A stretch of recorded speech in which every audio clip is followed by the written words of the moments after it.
নমস্কাৰ প্ৰিয় বন্ধু বান্ধৱীসকল ড্ৰিম ডাইভ ইউটিউব চেনেলটোত আপোনালোকক স্বাগতম জনাইছোঁ। I am Dhananjay. আজি আমি আলোচনা কৰিম অসমীয়া সাধাৰণ জ্ঞানৰ কুইজ এছামিজ জেনেৰেল নলেজ। আপোনালোকে কিমানটা শুদ্ধ উত্তৰ দিব পাৰে কমেণ্ট বক্সত কমেণ্ট কৰি জনাব।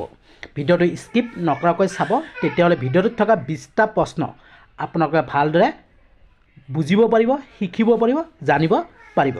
গতিকে পলম নকৰি আজি ভিডিঅ'টো আৰম্ভ কৰিছোঁ। ভিডিঅ'টো আৰম্ভ কৰাৰ আগতে এটা সৰু ৰিকুৱেষ্ট, যদিহে চেনেলটোত নতুনকৈ আহিছে তেতিয়াহ'লে প্লিজ চেনেলটো ছাবস্ক্ৰাইব কৰিব, লাইক কৰিব, কমেণ্ট কৰিব আৰু যিমানে পাৰে আপোনালোকৰ বন্ধু বান্ধৱীক শ্বেয়াৰ কৰি দিব। গতিকে পলম নকৰি আজি ভিডিঅ'টো আৰম্ভ কৰিছোঁ। আজি ভিডিঅ'টো প্ৰথম প্ৰশ্ন হৈছে, কোনখন নদীক দক্ষিণ গংগা বুলি জনা যায়? আপোনালোকৰ সন্মুখত 4টা অপশ্যন দিয়া আছে। অপশ্যন ক কৃষ্ণ, অপশ্যন খ কাবেৰী, অপশ্যন গ নৰ্মদা, অপশ্যন ঘ গোদাবৰী। এই 4টা অপশ্যনৰ ভিতৰত কোনটো শুদ্ধ হ'ব কমেণ্ট বক্সত কমেণ্ট কৰি জনাওক। Time start.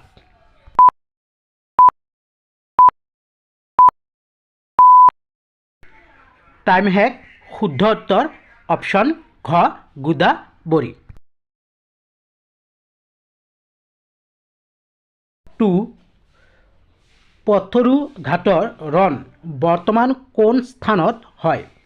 আপোনালোকৰ সন্মুখত 4টা অপশ্যন দিয়া আছে। অপশ্যন ক নগাঁও, অপশ্যন খ শিৱসাগৰ, অপশ্যন গ গোৱালপাৰা, অপশ্যন ঘ দৰং। এই 4টা অপশ্যনৰ ভিতৰত কোনটো শুদ্ধ হ'ব কমেণ্ট বক্সত কমেণ্ট কৰি জনাওক। Time start.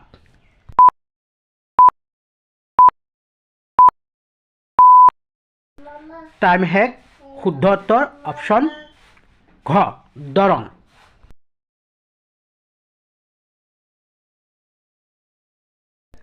প্ৰশ্ন নম্বৰ 3, কোনখন চহৰক ভাৰতৰ তীখা চহৰ বুলি জনা যায়?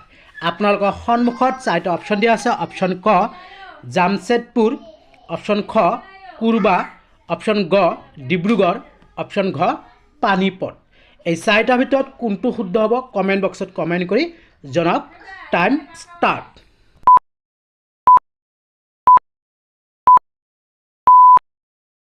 টাইম শেষ। শুদ্ধ উত্তৰ অপশ্যন ক জামছেদপুৰ।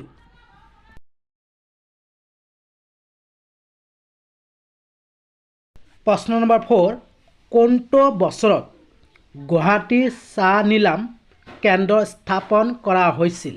আপোনালোকৰ সন্মুখত 4টা অপশ্যন দিয়া আছে। অপশ্যন ক 1970 চনত, অপশ্যন খ 1960 চনত, অপশ্যন গ 1965 চনত, অপশ্যন ঘ 1967 চনত। এই 4টাৰ ভিতৰত কোনটো শুদ্ধ হ'ব কমেণ্ট বক্সত কমেণ্ট কৰি জনাওক। Time start.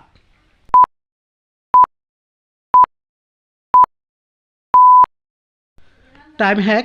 শুদ্ধ উত্তৰ অপশ্যন ক 1970 চনত। প্ৰশ্ন নম্বৰ 5, অলিম্পিক 2024ৰ বাবে ভাৰতৰ চেফ ডি মিছন কোন আছিল? আপোনালোকৰ সন্মুখত 4টা অপশ্যন আছে। অপশ্যন ক PV সিন্ধু, খ মেৰী কম, গ গগন নৰং, ঘ শৰৎ কমল। এই 4টাৰ ভিতৰত কোনটো শুদ্ধ হয় কমেণ্ট বক্সত কমেণ্ট কৰি জনাওক। Time start.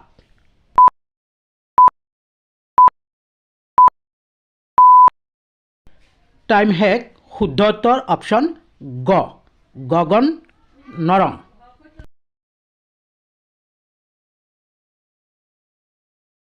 প্ৰশ্ন নম্বৰ 6, 2020 চনৰ গ্ৰীষ্মকালীন অলিম্পিক অনুষ্ঠিত হয়।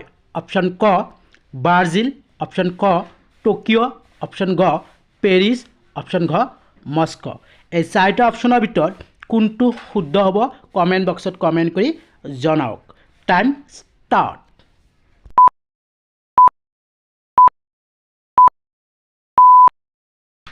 টাইম শেষ। শুদ্ধ উত্তৰ অপশ্যন খ টকিঅ'। নম্বৰ 7, হিন্দু উপত্যকা সভ্যতাৰ হৰপ্পা স্থানটো কেতিয়া আৱিষ্কাৰ কৰা হৈছিল? আপোনালোকৰ সন্মুখত 4টা অপশ্যন দিয়া আছে। অপশ্যন ক 1901 চনত, অপশ্যন খ 1921 চনত, অপশ্যন গ 1935 চনত, অপশ্যন ঘ 1942 চনত। এই চাৰিটাৰ ভিতৰত কোনটো শুদ্ধ হ'ব কমেণ্ট কৰি জনাওক। Time start.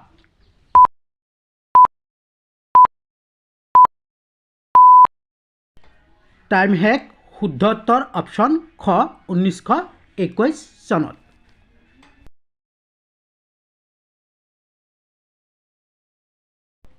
প্ৰশ্ন নম্বৰ 8, কোনটো মন্ত্ৰালয়ে মেৰা গাঁও মেৰী ধৰোহৰ কাৰ্যসূচীৰ তদাৰক কৰে? আপোনালোকৰ সন্মুখত চাৰিটা অপশ্যন দিয়া আছে। অপশ্যন ক সাংস্কৃতিক মন্ত্ৰালয়, অপশ্যন খ প্ৰতিৰক্ষা মন্ত্ৰালয়, অপশ্যন গ বিত্ত মন্ত্ৰালয়, অপশ্যন ঘ গ্ৰাম্য উন্নয়ন মন্ত্ৰালয়। এই চাৰিটাৰ ভিতৰত কোনটো শুদ্ধ হ'ব কমেণ্ট বক্সত কমেণ্ট কৰি জনাওক। Time start.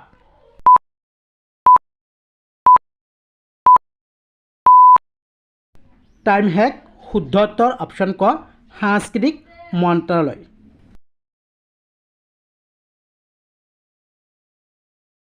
প্ৰশ্ন নম্বৰ 9, কোনখন ভাৰতীয় ৰাজ্য কেন্দ্ৰীয় শাসিত অঞ্চলে অৰুণোদয় 2.0 দৰিদ্ৰতা নিৰাময় আঁচনি আৰম্ভ কৰিছে?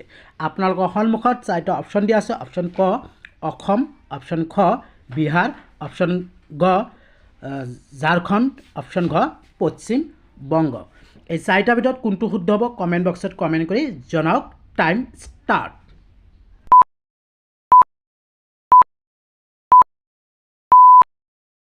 টাইম শেষ। শুদ্ধ উত্তৰ অপশ্যন ক অসম।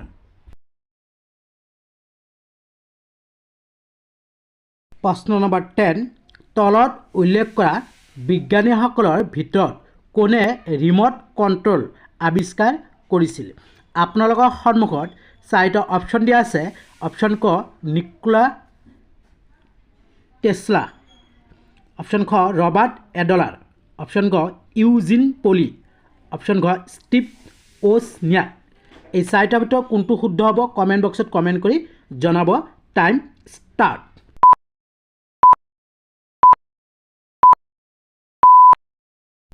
টাইম শেষ। শুদ্ধ উত্তৰ অপশ্যন ক নিকোলা টেছলা।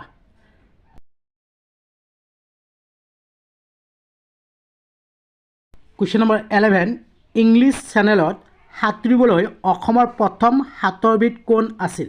আপোনালোকৰ সন্মুখত চাৰিটা অপশ্যন দিয়া আছে। এই চাৰিটাৰ ভিতৰত কোনটো শুদ্ধ হ'ব কমেণ্ট বক্সত কমেণ্ট কৰি জনাওক। Time start.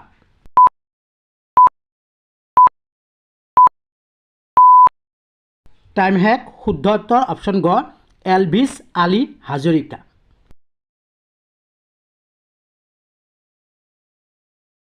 প্ৰশ্ন নম্বৰ 12, বিশ্বৰ আটাইতকৈ ডাঙৰ হ্ৰদটো কোনটো? আপোনালোকৰ সন্মুখত চাৰিটা অপশ্যন দিয়া আছে। এই চাৰিটাৰ ভিতৰত কোনটো শুদ্ধ হ'ব কমেণ্ট বক্সত কমেণ্ট কৰি জনাওক। Time start.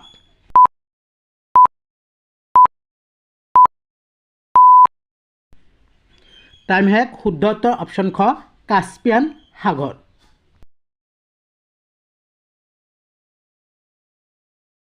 প্ৰশ্ন নম্বৰ 13, দক্ষিণ ভাৰতৰ জ্ঞান সৰস্বতীৰ মন্দিৰ ক'ত অৱস্থিত? আপোনালোকৰ সন্মুখত চাৰিটা অপশ্যন দিয়া আছে। এই চাৰিটাৰ ভিতৰত কোনটো শুদ্ধ হয় কমেণ্ট বক্সত কমেণ্ট কৰি জনাওক। Time start.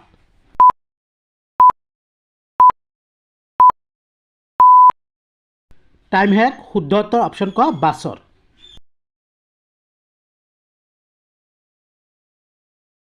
প্ৰশ্ন নম্বৰ 14, কোনজন আহোম ৰজাই যোৰহাটত ৰাজধানী প্ৰতিষ্ঠা কৰিছিল? আপোনালোকৰ সন্মুখত চাৰিটা অপশ্যন দিয়া আছে। এই চাৰিটাৰ কোনটো শুদ্ধ হ'ব কমেণ্ট বক্সত কমেণ্ট কৰি জনাওক। Time start.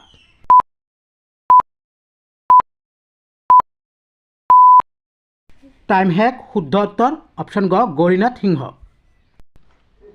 কুৱেশ্যন নম্বৰ 15, তেজ জমা হোৱাৰ বাবে কোনটো ভিটামিন প্ৰয়োজন? তেজ জমা হোৱাৰ বাবে কোনটো ভিটামিনৰ প্ৰয়োজন? আপোনালোকৰ সন্মুখত চাৰিটা অপশ্যন দিয়া আছে। অপশ্যন ক ভিটামিন এ, খ ভিটামিন চি, গ ভিটামিন কে, ঘ ভিটামিন ডি।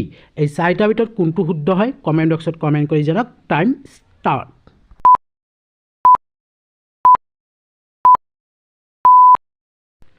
টাইম শেষ।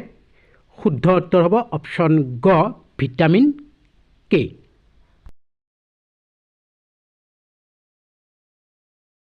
বন্ধু বান্ধৱীসকল, ভিডিঅ'টোত কিবা ভুল ভ্ৰান্তি হ'লে নিজৰ বুলি ক্ষমা কৰি দিব আৰু ভিডিঅ'টো ভাল লাগিলে লাইক কৰি দিয়ক, কমেণ্ট কৰি দিয়ক, যিমানে পাৰে ফ্ৰেণ্ডক শ্বেয়াৰ কৰি দিয়ক। ধন্যবাদ।